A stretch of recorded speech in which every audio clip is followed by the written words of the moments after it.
dijodohkan dengan anak kiai. Bukannya dibimbing, malah kebanting dengan kelakuannya setiap hari menenggak alkohol, bahkan di malam pertama kami. Judul Orderan Doa, penulis Rifalsah Ramadan. Kamu bisa bacanya di KBM App sampai tamat, dan silahkan download di Play Store. Bab 3, Alkohol di Malam Pengantin. Kevin bukanlah anak satu-satunya. Kedua kakaknya berhasil menempuh pendidikan tingkat berkat beasiswa yang mereka raih dengan usaha keras.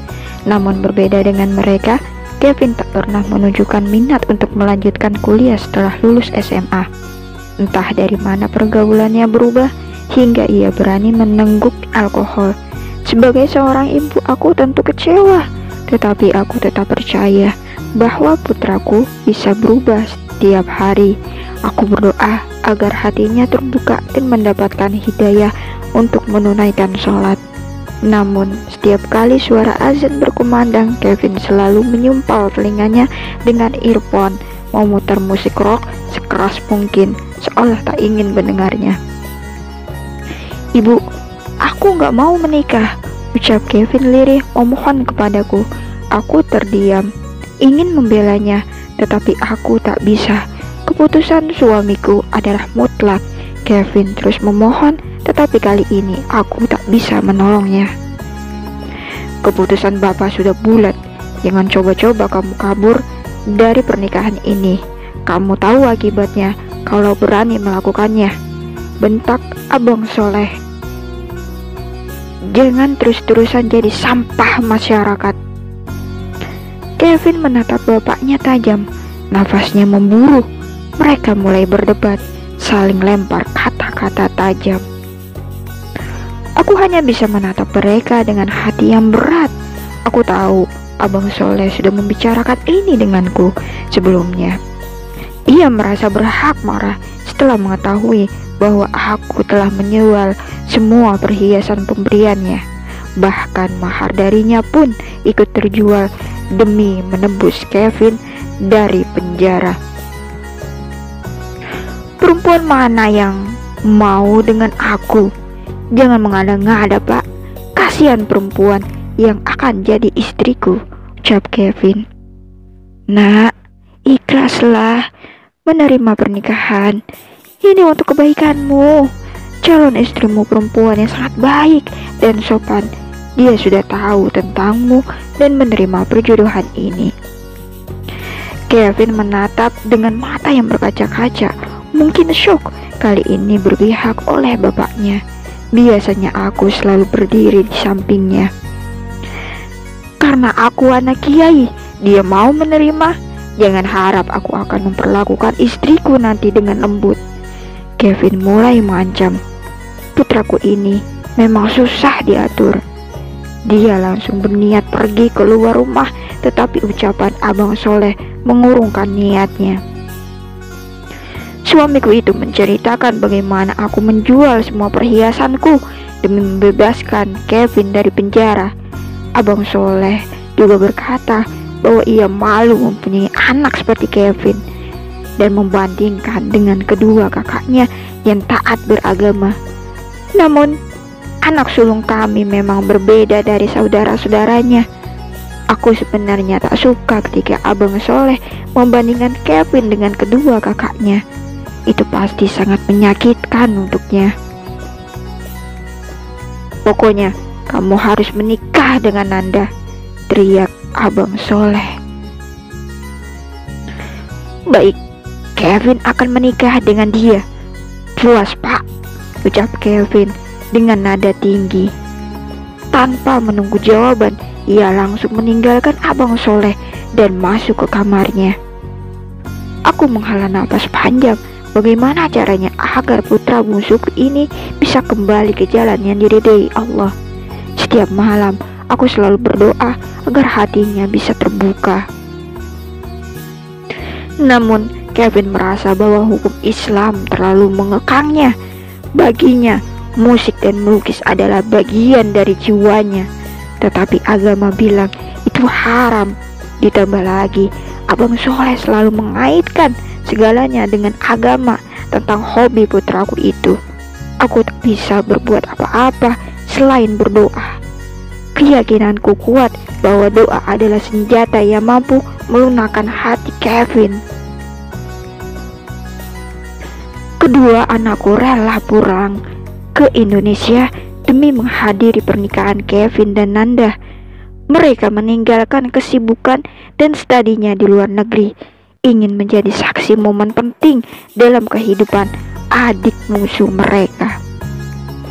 Kevin dan Nanda sudah dipertemukan sebelum pernikahan, tetapi keduanya hanya terdiam, menunduk tanpa saling menatap. Kini saatnya Kevin mengucapkan ijab kabul. Ia menggenggam tangan paman Nanda dengan erat karena ayah kandung Nanda sudah meninggal. Saya terima nikah dan kawinnya Zakilah Ananda binti almarhum Anggara Yudhistira dengan mas kawin tersebut dibayar tunai. Para saksi langsung mengucapkan sah, yang menandakan bahwa putra bungsuku Kevin kini telah resmi menjadi seorang suami. Abang Soleh percaya bahwa pernikahan ini akan mengubah Kevin sepenuhnya. Ia yakin bahwa sisi baik Kevin masih ada. Kami semua pun berharap demikian. Kedua saudara Kevin yang baru pulang dari luar negeri memang belum menikah karena masih menempuh pendidikan. Saat prosesi sungkeman, aku tidak bisa menahan air mata. Aku menangkup wajah Kevin dengan kedua tangan. Nak, jaga istrimu dengan baik. Bersikaplah santun kepadanya, ucapku memberi pesan kepada Kevin. Kevin menatapku sekilas, lalu menjawab singkat, "Ibu tahu bagaimana aku." Aku tersentak mendengar ucapannya. Ada rasa khawatir yang tiba-tiba terselip di dada. Tatapanku beralih pada Nanda. Wajahnya begitu polos dan menerima perjodohan ini tulus karena rasa baktinya kepada orang tua. Namun justru itu yang membuat hatiku semakin resah. Resepsi pernikahan Kevin dan Nanda berlangsung dengan lancar. Aku tidak melihat satupun teman-teman band Kevin datang.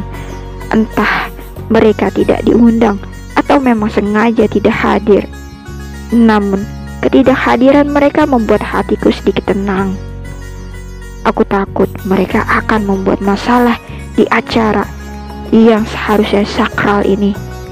Setelah acara selesai, para tamu undangan mulai pulang satu persatu. Begitu juga dengan keluarga besan yang menitipkan anak mereka Nanda kepada kami, terutama kepada Kevin suaminya. Malam semakin larut. Kami semua sudah masuk ke kamar masing-masing untuk beristirahat. Namun baru saja 1 jam berlalu, terdengar suara keributan dari kamar Kevin. Aku dan Bang Soleh langsung bergegas menuju kamar mereka. Begitu juga dengan kedua anakku. Aku mengetuk pintu kamar dengan khawatir. Dari dalam hanya terdengar isakan tangis Nanda. "Kevin, apa yang kamu lakukan? Kenapa Nanda menangis?" tanyaku dengan cemas. Dari dalam kamar terdengar suara Kevin yang kasar. "Nanda sudah jadi istriku, Bu. Jadi aku bebas melakukan apapun."